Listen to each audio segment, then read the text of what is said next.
Welcome to National Pension Partners, where retirement planning meets peace of mind. Today, we're diving into the 412(e)(3 plan, also known as a fully insured pension plan. This isn't just any retirement plan. It's the gold standard for stability and guaranteed benefits. How does it work? Simple. It's funded exclusively by life insurance and annuity contracts. This means no market risks, no actuarial assumptions, just ironclad guarantees. Think of it like this. You're a small business owner who hates surprises. The 412(e)(3 plan gives you predictable, stable contributions every year. Your future benefits are backed by insurance contracts, so you know exactly what you're getting. No guesswork, no headaches. But there's more. These plans are designed to maximize your contributions and offer significant tax advantages. And with National Pension Partners, you're not just getting a plan, you're getting a team of experts, attorneys, CPAs, actuaries, all dedicated to making your retirement as secure as possible. We provide personalized consulting, ensuring that your plan is tailored to your specific needs. Best part, initial consultations and proposals are absolutely free. $0, zero commitment. So if you want a retirement plan that's as reliable as your morning coffee, head over to nationalpensions.com. With the 412(e)(3 plan, your future is in safe hands. Retirement planning never sounded so thrilling. Perfect for small business owners who like their finances as predictable as Monday mornings. Stable contributions, ironclad guarantees, and serious tax advantages. It's the trifecta of financial security. And with National Pension Partners, you get a team of brainiacs, attorneys, CPAs, actuaries, ensuring your retirement is as secure as Fort Knox. Oh, did we mention the free consultations? That's right. You get a personalized expert proposal with $0 down. So, if you want a retirement plan that's as reliable as your morning coffee, head over to nationalpensions.com. Because when it comes to your future, boring is the new exciting. Retirement planning never sounded so thrilling. For more details, check out National Pension Partners at nationalpensions.com. Retirement planning never sounded so thrilling.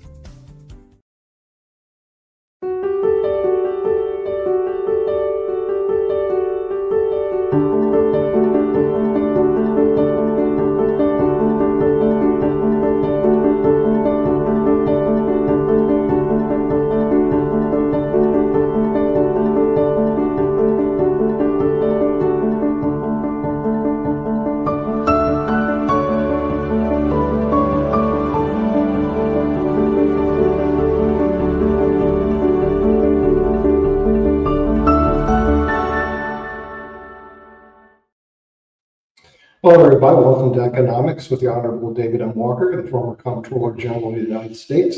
And today we're going to be discussing the Russia-Ukraine, Trump meeting Putin in Alaska. Of course, he's meeting Zelensky very shortly. With that, we're going to bring the Honorable David M. Walker. He only has a short period of time today to discuss what he sees with the two superpower meetings. So David, I don't know if you followed this, but this is a pretty important meeting between two of the superpowers of the world. So what are your thoughts? Well, I watched the press conference live last Friday where President Trump and President Putin met after their 3-hour meeting, which involved 3 persons for each side, including the presidents. And I must say that I was incredibly disappointed with that press briefing. You can't call it a press conference because they didn't take any questions.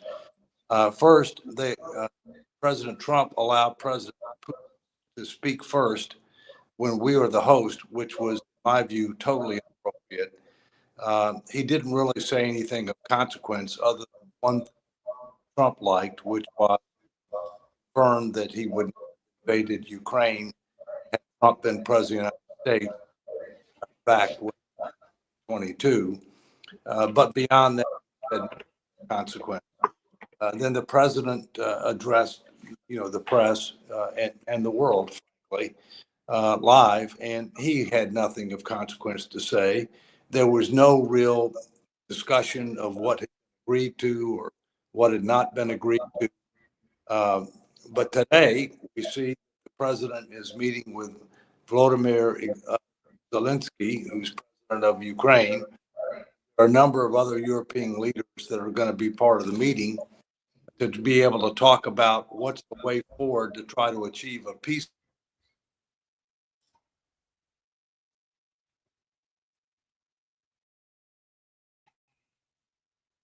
Well, it looks like we there you go, David, you're back. You just, Somebody, okay. so in any event, let me tell you what I think, might be a basis under which they can reach agreement, although both sides will be disappointed.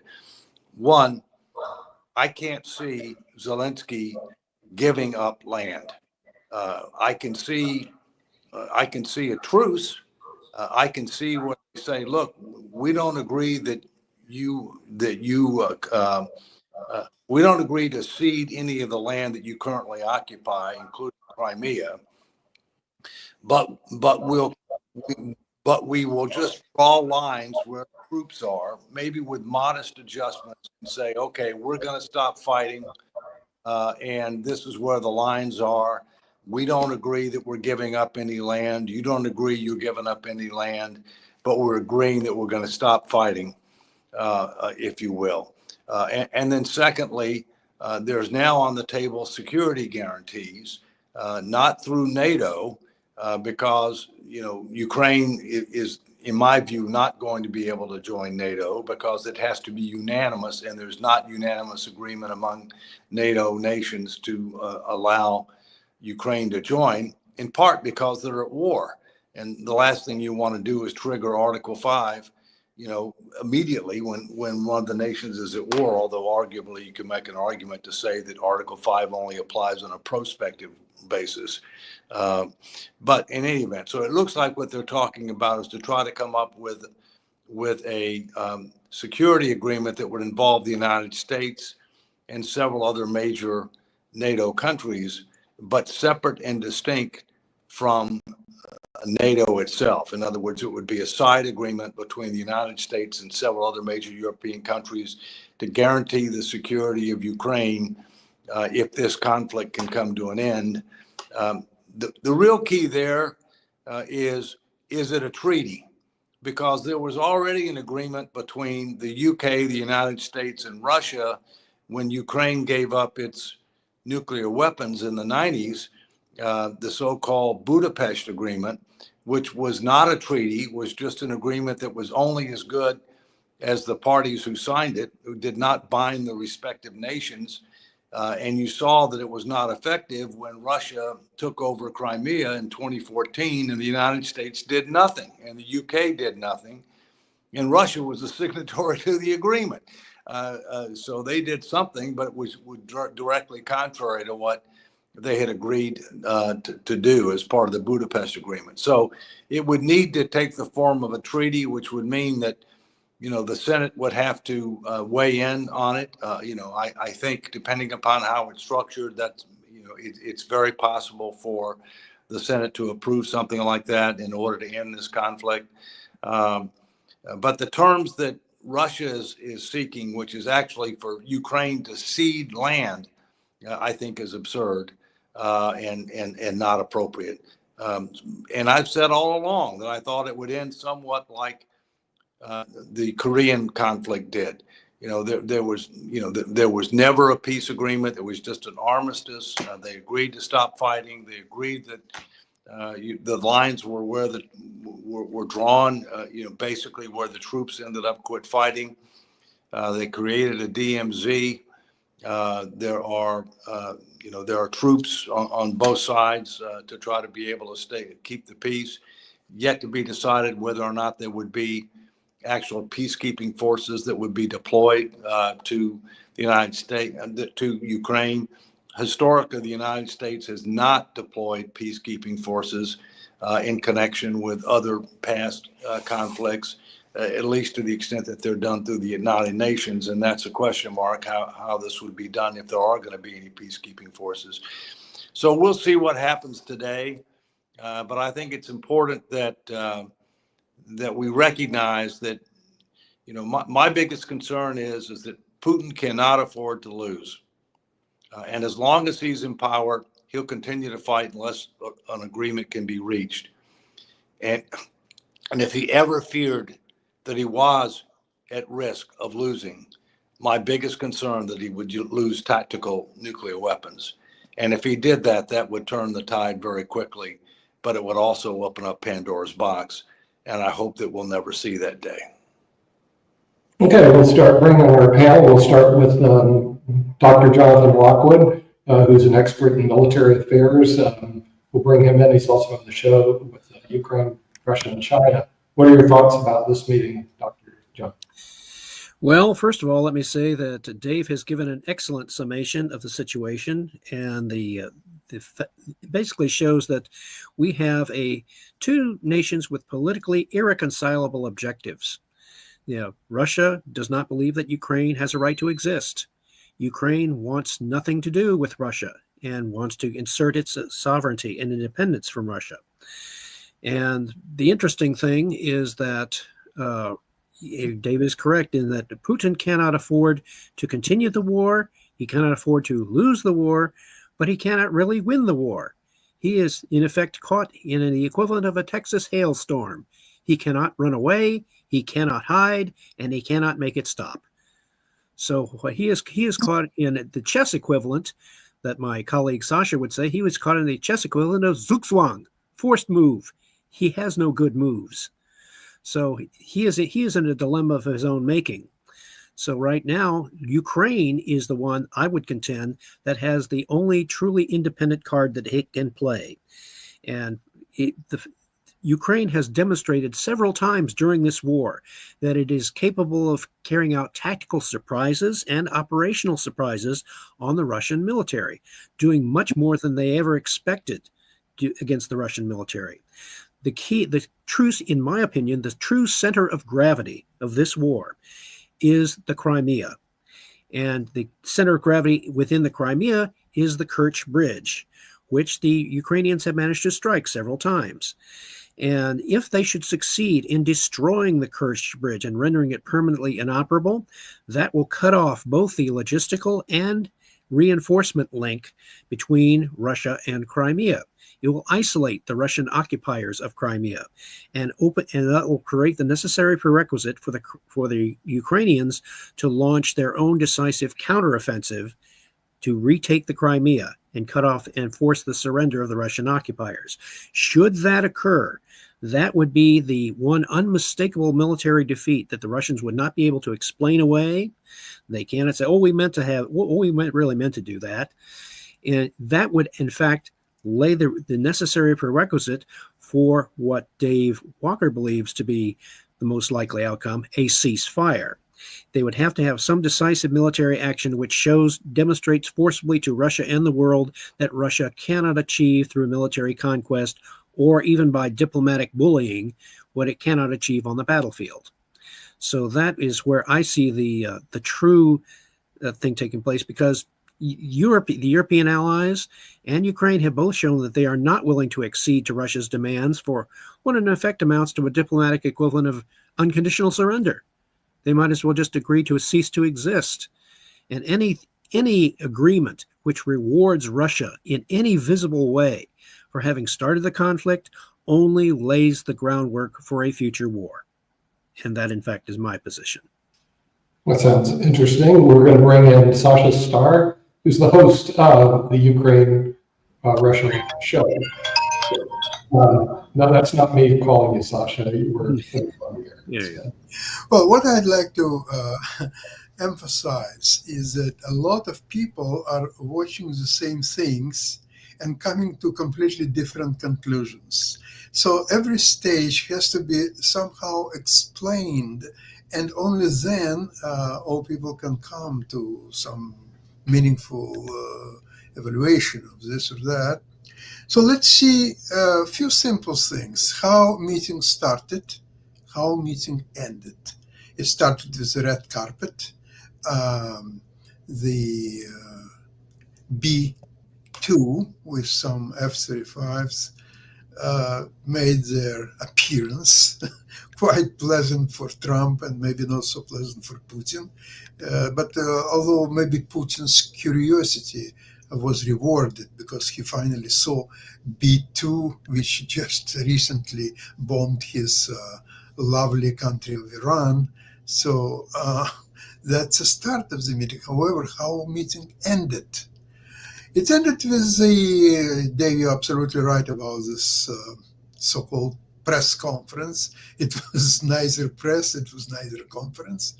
Then a state dinner or something that usually follows all this diplomatic events, especially between countries like US and Russia, which don't meet so frequently. I ventured, I even looked at the menu of this dinner. I'll tell you that the servants who will eat all these leftovers, they will be rewarded handsomely. It will be fabulous food. They will definitely enjoy it, but not Putin and his friends. So that's how the meeting ended.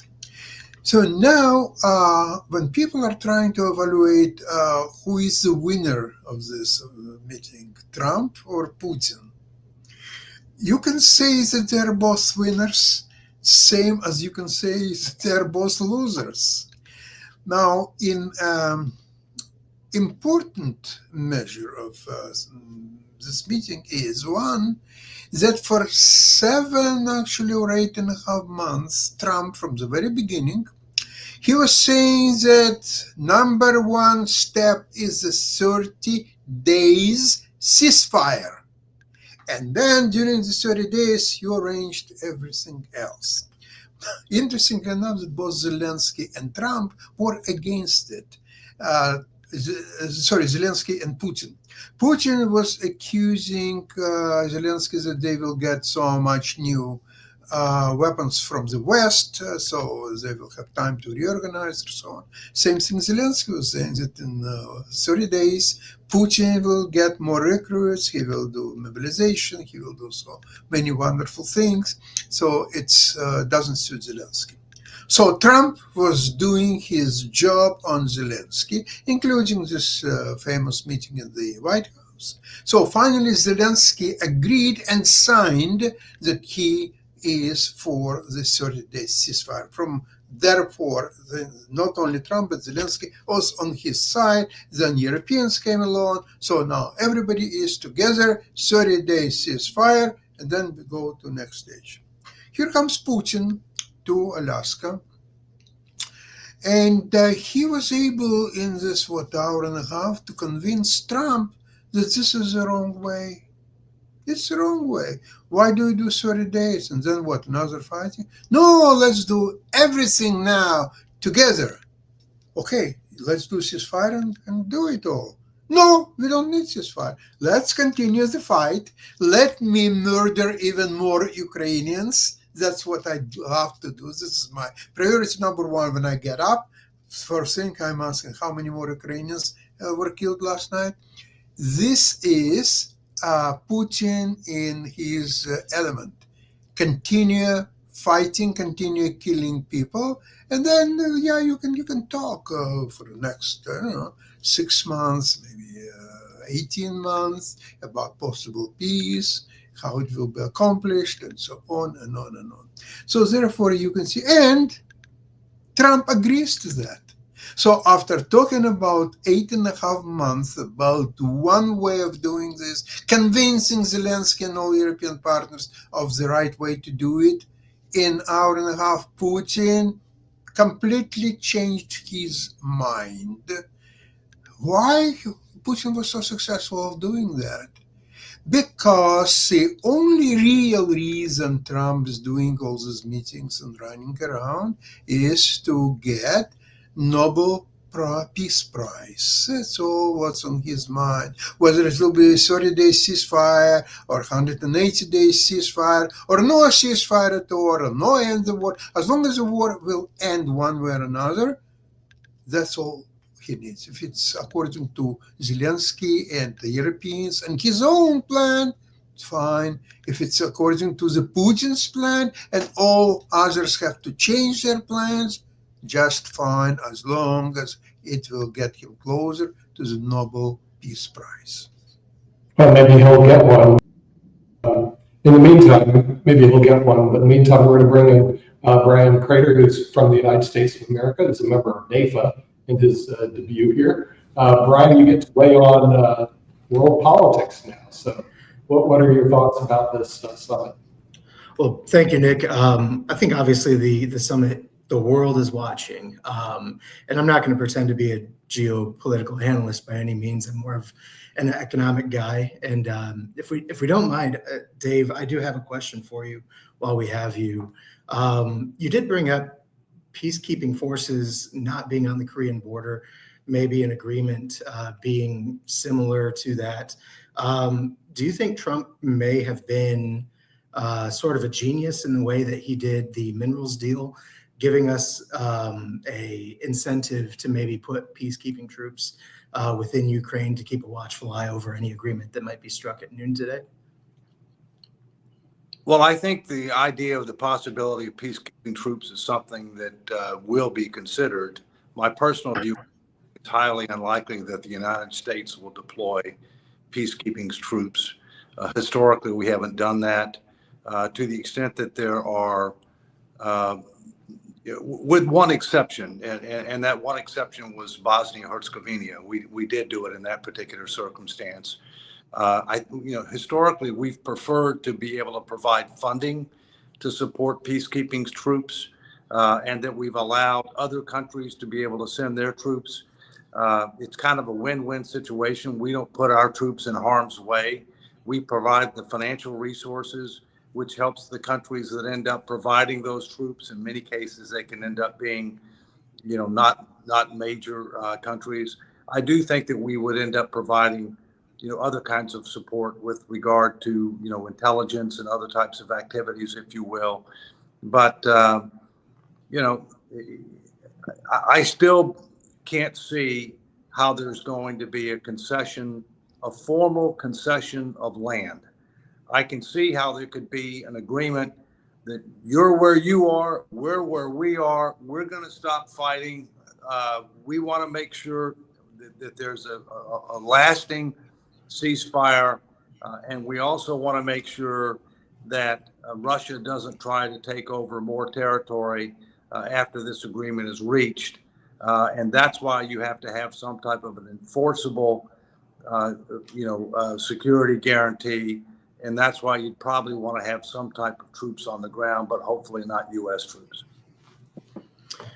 Yeah, I'm not going to pretend to be an expert on the geopolitics of this, but I kind of come from a generation now that's grown up with nothing but war here, war there, as I'm only a year younger than the country that we are talking about anyway.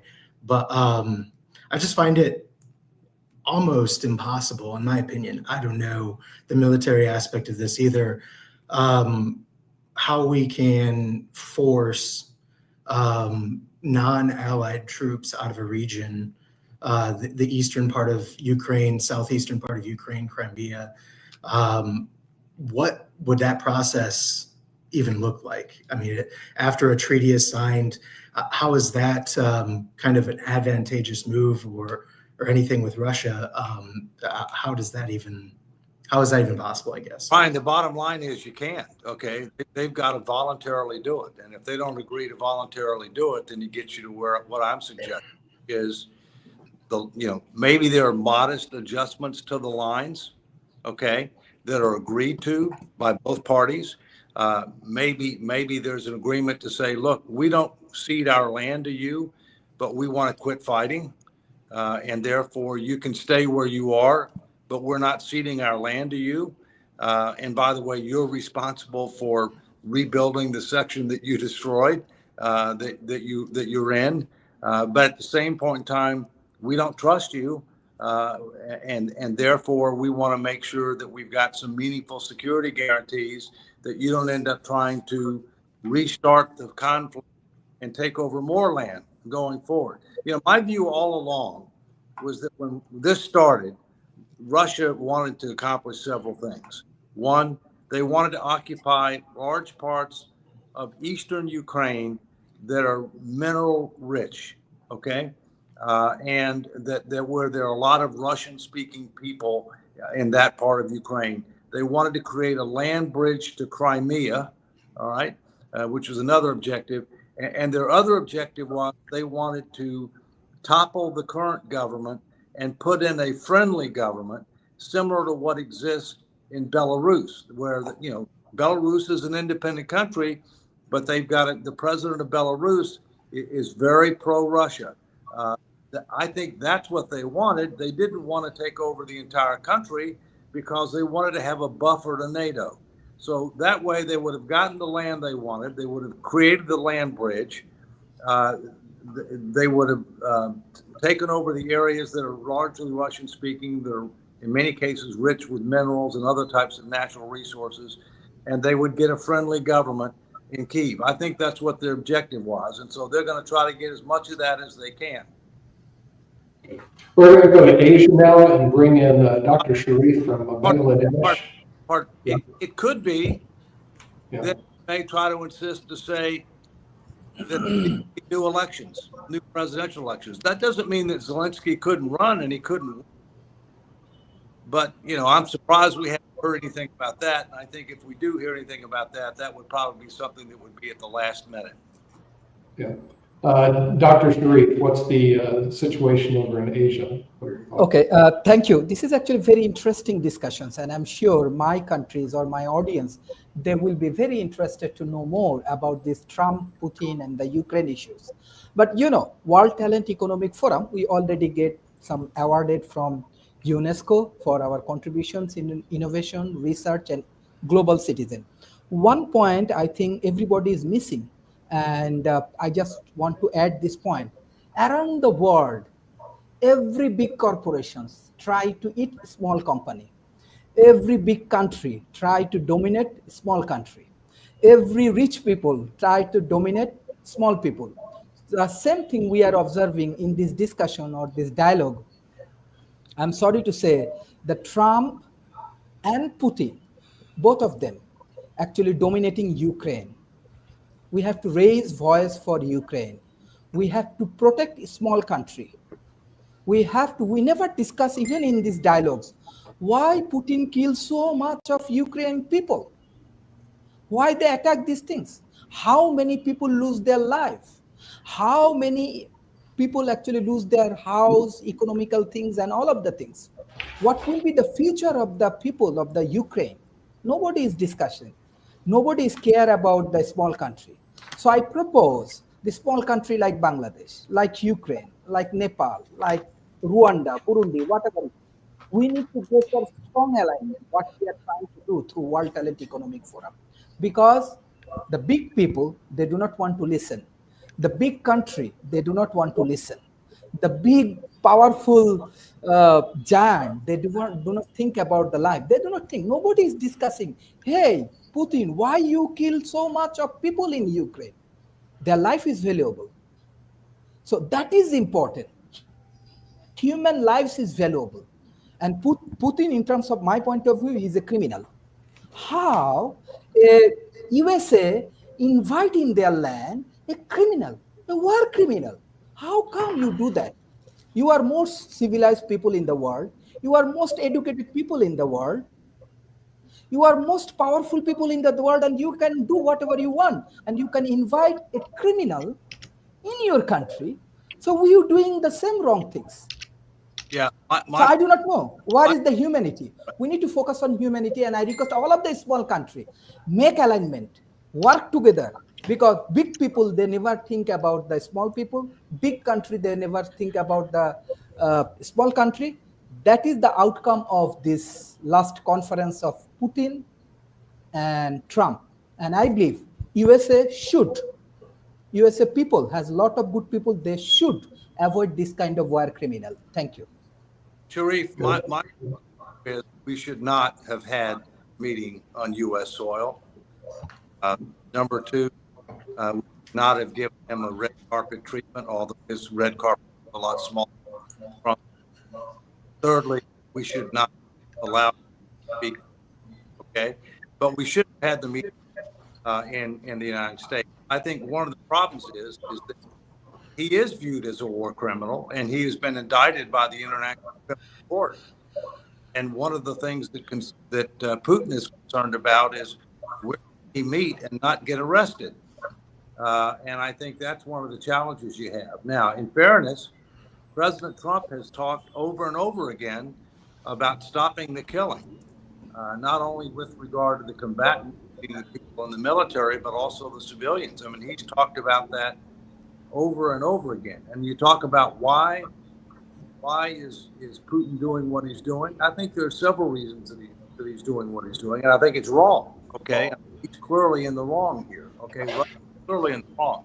One, views himself, in my opinion, as a modern day czar, and Putin has said publicly that the biggest mistake that quote unquote Russia has made in modern times was the breakup of the Soviet Union, and Ukraine used to be part of the Soviet Union, and therefore he views that as a huge loss, and he wants to try to be able to reverse the loss.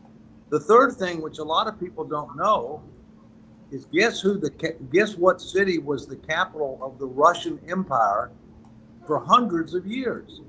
The name of the city is Kyiv. And so, there's a number of reasons. What he did is wrong. And his current position, I believe, is wrong. I do believe that they ought to have a ceasefire and then start negotiating from that point. But that's a little bit more contextual sophistication with regard to what I think is going on and what I think was right and what I think was wrong. Okay, we'll bring in to Toby because he hasn't spoken yet. We do need to listen to the progressive wing of our group. So progress to Toby. But he's not so far left that he left America. And the funny part is I'm not even that left. I'm just right. I try and be as right down the middle as possible. So, for example, we do have to set some baselines because a lot of things that we talk about on here, we tend to attribute only to one person or one political party. One, everybody wants to stop the killing. There's not one person that's advocating for killing. So we have to stop the idea that only Trump wants to stop the killing or only the Republican Party wants to stop the killing, because that is that is very disingenuous to start the argument off in the first place. Number two, the meeting that happened wasn't a meeting, and I completely agree with you, Dave, on that. It wasn't a meeting. It could have been an email. It could have been. They could have sent messages back and forth through whomever, because what they did was basically it was a show put on. Trump thought he was putting on a show of force, or that's the way that the party took it and the way they tried to push it out there. Oh, this is a show of force to Putin. Oh, we flew B-2 bombers above them. That really wasn't anything. He didn't care about that. What he wanted was to be seen on that stage with an American president. Trump walked across the stage to him. Trump allowed this man in the country. As Dr. Sharif pointed out, he is a war criminal. And he allowed this man to speak first for the host country, which is a show of dominance. It's a show. It was a show. Basically, Putin gets to put on back to Russia to put on more propaganda, keep his people in line, and so on and so forth. So that was bad to start with. There are no concessions Russia has to take. There's absolutely none. There weren't any that were offered. Russia's going to keep the land. If that's what Trump is already saying, because Putin is told, I don't know how that came about, but yes, he's told Putin that, yes, Russia can keep the land. And then Zelensky just has to agree to that. And the idea, because Trump even put it out today on his Truth Social, talking about, well, they can end the war or whatever. Zelensky just has the opportunity to do this by ceding this land. Again, Dave, I completely agree. I don't think Zelensky wants to do that. And number two, that's not going to be something that is going to stop the war or stop Putin from invading other nations, because what are we going to do then? Is, hey, look, to stop the war, you get to keep the land. So him reconstituting or reestablishing USSR, that's his purpose. I mean, he's upset about that, as you stated. But I think it all goes back to what Dr. Sharif kept talking about, is that, again, nobody thinks about the smaller people. And that happens all the time, from society to companies to big countries. Ukraine is being fleeced by Trump and by Putin. The minerals deal wasn't even a minerals deal. What it was is we're going to take whatever what is not ever, or what is not already taken by Russia. We're going to try and take control of that. So now we're supposedly going to put boots on the ground as he's still bombing. He's not going to do anything. Trump has always backed down. Anytime Putin steps up, Trump has backed down. We were supposed to have sanctions on before. So I say all this. To point out we had the opportunity to continually pushing with our allies, but our allies are backing away from the way that we are acting. And I believe, and I don't know, Dave, if you're with me on this one, is that the best way, throwing boots on the ground and promising NATO-like sanction or NATO-like protections. Well, if you're going to promise NATO-like protections, let them into NATO. Don't give me this two thing. What I'm asking is the best way to push Putin back into the corner and away from Ukraine is for our allies, and to reestablish an alliance with those allies that are helping, to reestablish a trust bond that has been broken with our allies, so our allies can utilize not only bringing in the defense for, or bringing in more defense, even though they're actually putting in more defense than the U.S. is currently. And even before they were doing that as well, because we have the established numbers on that, because they were doing 60% and we were doing 40%. So again, if we could reconstitute that, I think we would have a better way of getting a ceasefire and getting a peace deal. Well, let me mention a couple of things that I have to go. I think the reason that you have several European leaders coming to Washington today, along with Zelensky, is to try to be able to create something along the lines of what you're talking about, Jacoby. Russia made it very clear, Putin, that he doesn't have a problem with Ukraine joining the European Union, fraudulent economic coalition. But he has drawn a red line, rightly or wrongly, that Ukraine cannot join NATO, because that means that there is a treaty between over 30 countries with regard to. On the other hand, if we can get countries like the UK, Germany, France, Italy, and potentially one or two others to join the States, those are by far the most powerful countries in NATO anyway. And so if you can end up achieving the substance of what needs to be achieved, which is a meaningful security guarantee, while avoiding a direct confrontation on the red line, that to me is a logical way to proceed. But I got to get going now. You all continue, and I look forward to hearing what the result is. Take care. Okay. All right, thank you, David. We'll bring in Sasha Starr. He has a comment. I just came across a recent publication by Axios. What they published is that about halfway in a meeting, Trump almost interrupted the meeting after Putin asked for 100% of Donetsk territory, Donetsk Oblast territory, which is part of Donbass. And Trump says there's no reason to continue when such requests are being made, and Putin then threw down or kind of backed away from this demand.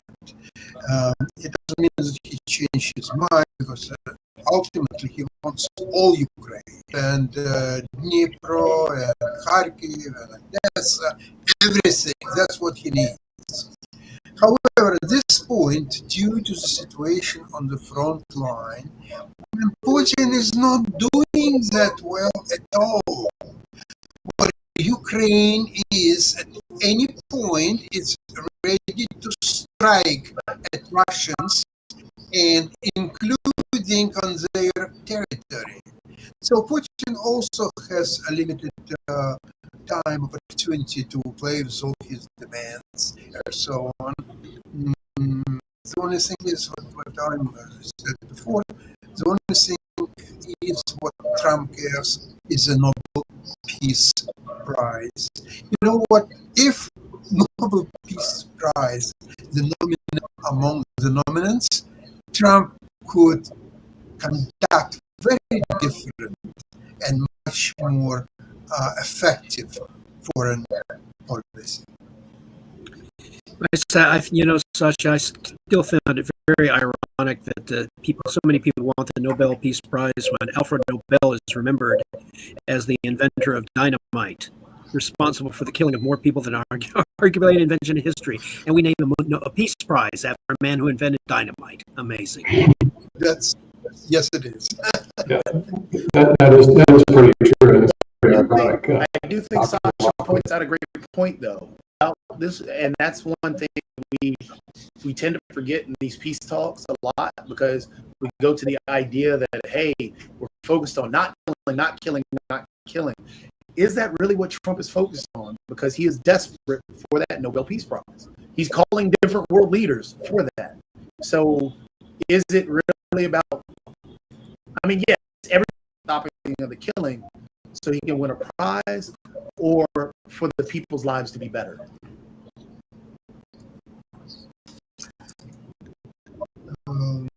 Words of Stephen Witkoff. Witkoff is saying now, after talking to Putin for an hour, 2 hours, whatever, is that there is no problem to continue fighting. So that negotiations of overall peace will take, say, 6 months, maybe 12 months, maybe 24 months. It doesn't matter how much. And fighting is continuous. What kind of peace talks they are? They are distractions.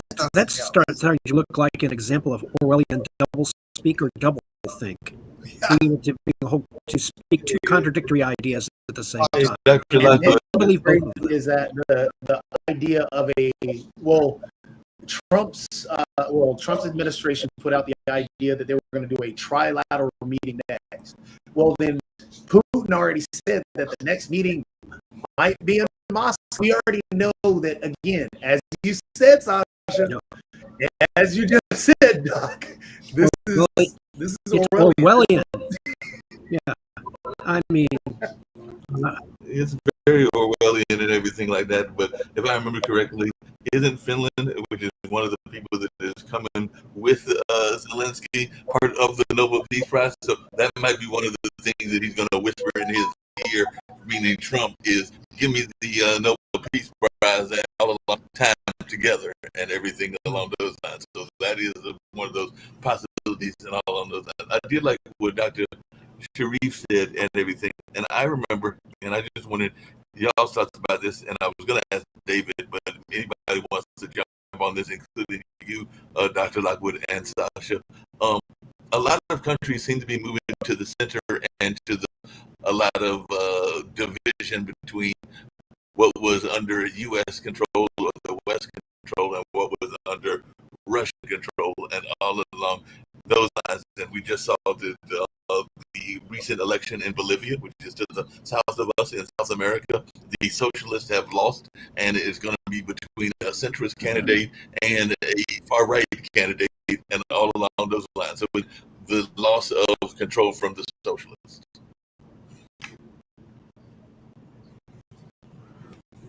Anybody? Yes. I'll jump Who on wants to sleep on that grenade? Jacoby, you always jump on that grenade. Mark, You just like loud noises. I do. Mark, when you read these long questions, very often you're providing your own answers as well. So it's difficult to address questions because it's a question. To ask questions to answer. Yep. Choose. Well, I don't know that I have the answer. Like I said, the Russians would imply that they are still wanting to control a lot of the country. I mean, look what they're doing in Africa. The Look what China's answer doing in is Africa. that it's a mixed bag. In 2024, 25 plus of the 33 elections swung against the incumbent party, regardless of be it center right, far right, center left, far left. They all swung the opposite direction because people were mad at not only immigration, people were mad at inflation. That was a global thing. So yes, it's a mixed bag. People are swinging. So my guess, and I'll put it out there, I don't think with what happened in Canada, because remember, it was the Trump effect that actually made the election in Canada. And I think the Trump effect will also hit Bolivia. Therefore, the centrists will win, not the far right candidate will win. Interesting to see that. First, back to Putin and Trump meeting, because at this point I don't think there are any other ideas to discuss right now. What I'd like to mention is that Trump is in a quite difficult situation, and it seems to me that Putin understands it very well. What I mean by difficult situation? What levers, actually two important ones. Number one is the economic sanctions against Russia, and furthermore, countries, even more important, that are purchasing Russian oil and gas products. Lever number two is providing strong military weapons backup to Ukraine. Let's go one by one. Number one is sanctions. Because of it could be, several months ago, it could have been very strong argument. It's all-out war. I'm talking about tariffs war against all the world, actually. Some countries have made some deals with him. Some other countries, including important ones like China and France, and it's ongoing problem for Trump. I'm not going to elaborate on that, but if you're following this, you know what I'm talking about. Even in case of Canada, it's almost complete boycott of all products. It's empty departure halls in the airport to fly to United States. There are no people, there are no flight attendants, there's nothing. So China is, okay, so he's got, another 90 days pause. It's not, nothing will happen. China doesn't care much about U.S. sanctions at all. In fact, at the beginning, if you remember, China imposed itself 147% tariffs on the United States, and Trump had to back out. So the sanctions is definitely not. So let's come to the second one. Probably it's a military support of Ukraine, sending all kinds of weapons or so on. Well, Trump is very reluctant to do it. Furthermore, there are some countries like China, like North Korea, like Iran to a lesser extent, and several other countries, so-called collective South, that will definitely provide Russia support, whether it's weapons or finances or anything else. So that level is not working very well. So Putin, who understands all that, and therefore he's not scared of anything. In fact, he completely reversed Trump's mind on the ceasefire question. He didn't yield to Trump at all.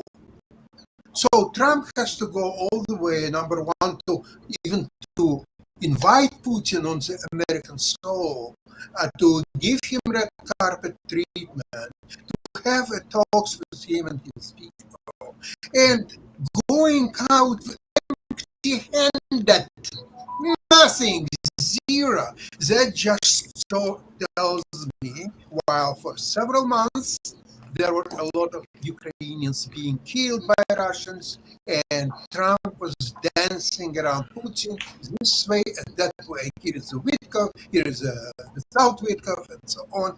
And result, big fat zero.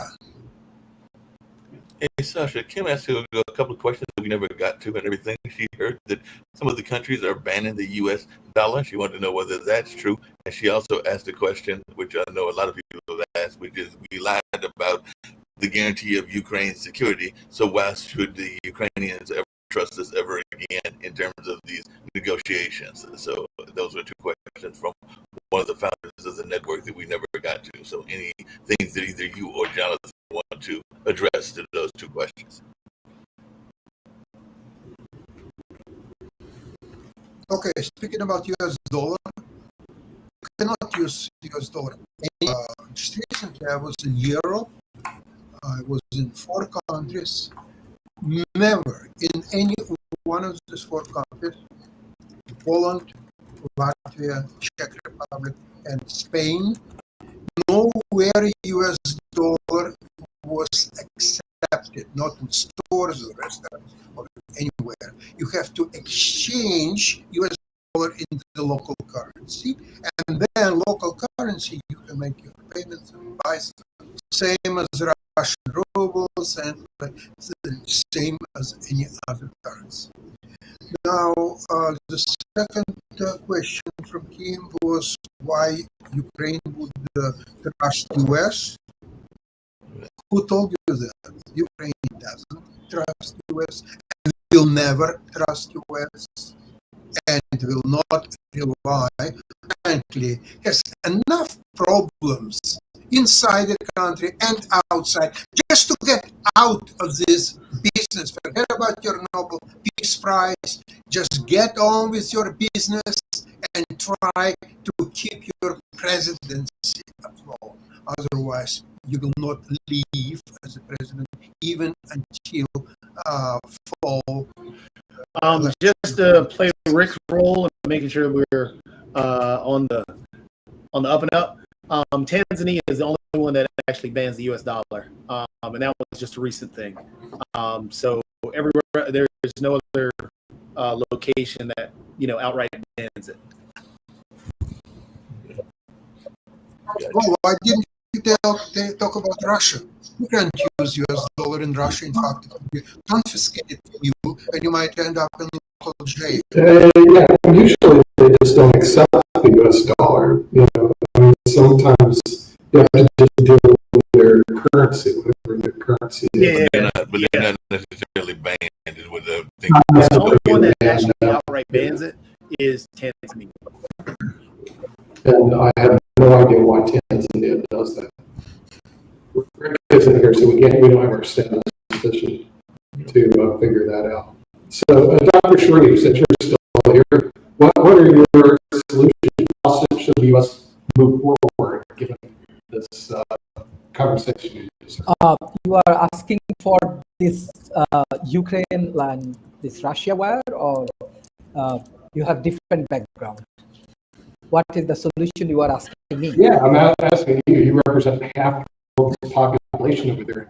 I'm from very small country and from very 70 million people. That's small. Come on.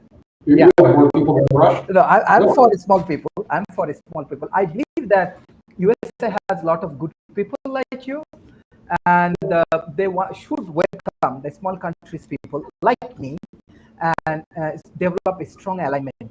Because what we observe in this meeting, honestly speaking, USA has open society.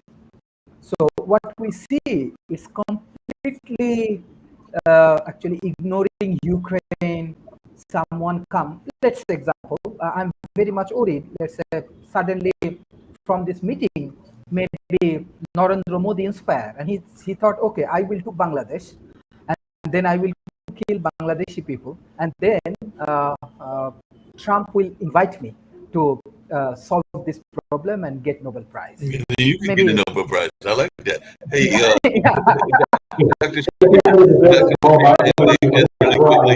want to finish. Just I want to finish. Let's say a word that, okay, I will take over Malaysia. And if I take over Malaysia, I kill people and I do these things, and then Trump going to invite me and he will Nobel Prize. So no problem. There is no law. There is no rules. So small countries, small people, we need alignment. Maybe we can take this initiative. Well, speaking of that, just really quickly, Dr.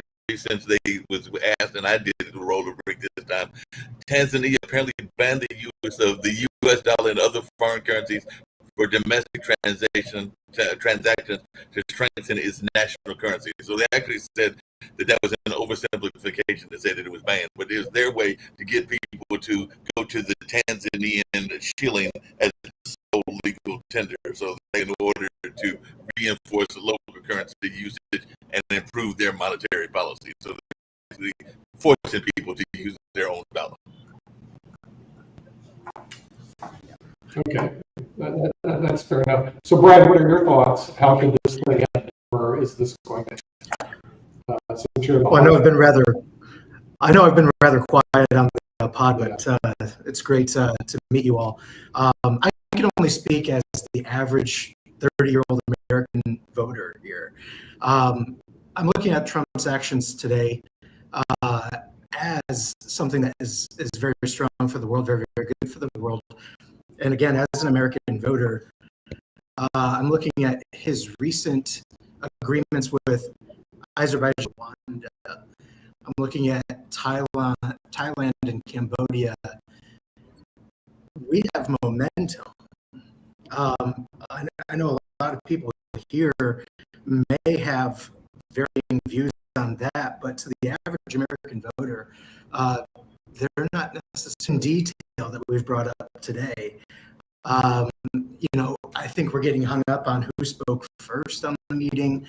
The fact that it was in the United States, I kind of believe that it probably should have been held at a more neutral site, because in reality, we're looking to not necessarily get ourselves involved, but by bringing it here, we're kind of bringing it here. So in reality, I'm just kind of looking at this. We have the meeting here in 3 minutes. It should be starting very, very, very soon.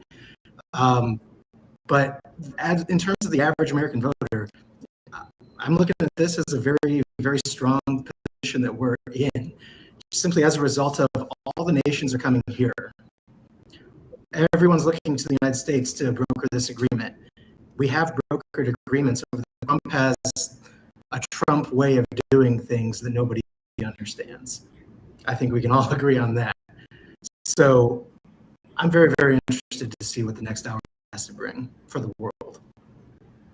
Yeah, and we are too, and we're at the hour, so we want to thank our special guest, Brian Carter, who's debut on the Pod TV network, and of course, Brian, you've been in Bangladesh, right? Okay, and let's talk about Canada and the token from the United States, and Mark Lee from the United States. Of course, the Honorable David Walker, who's in Washington, D.C., same with John Lockwood, and unfortunately they had to leave early. But we'll see you next week on economics.